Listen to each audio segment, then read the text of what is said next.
Welcome, this is Minu Chaudhary for Channel NE24. Sujit Debroy, an auto rickshaw driver from Sivaji Nagar in Silchar, has been battling a serious illness since June 6th. Initially diagnosed with a lung infection, he was admitted to Silchar Medical College, but doctors were unable to confirm the exact disease. Later tests at the Silchar Cancer Care led to his referral to Kacha Cancer Hospital, where doctors now suspect he may be suffering from cancer.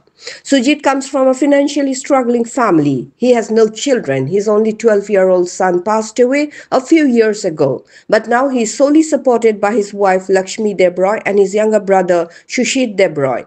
Given to his critical condition and limited financial means, his family, along with social activist Dhrubajyoti Bhattacharjee from Silchar Navjyoti Foundation, have issued a heartfelt appeal for financial assistance from the public.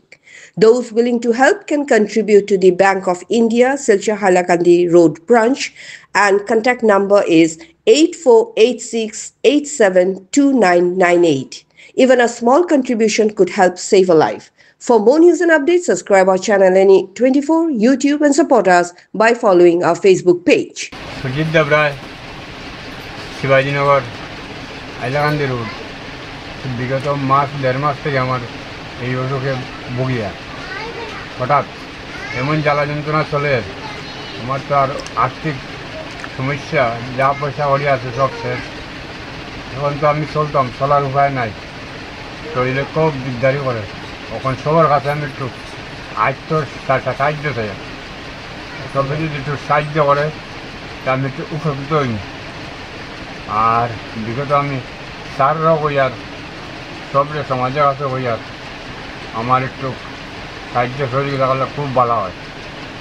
ওটাই আমার কামনা। আমি কেমনে সুস্থ হইতাম না, আমার পয়সা করি যা আছে তো সব শেষ। এখন তো আমি আর চলতে পারি। আমি অটো চালাই। বিগত আমি আমার ব্যবসা হইল অটো, 15-20 বছরের মোটর চালাই। এখন আর চালাইতে পারি না। আপনারা যদি একটু দয়া করে সাহায্য করেন, ওটাই আমার কামনা। এত বড় রোগ, আর্থিক অবস্থা নাই, দুর্বল, চিন্তা করি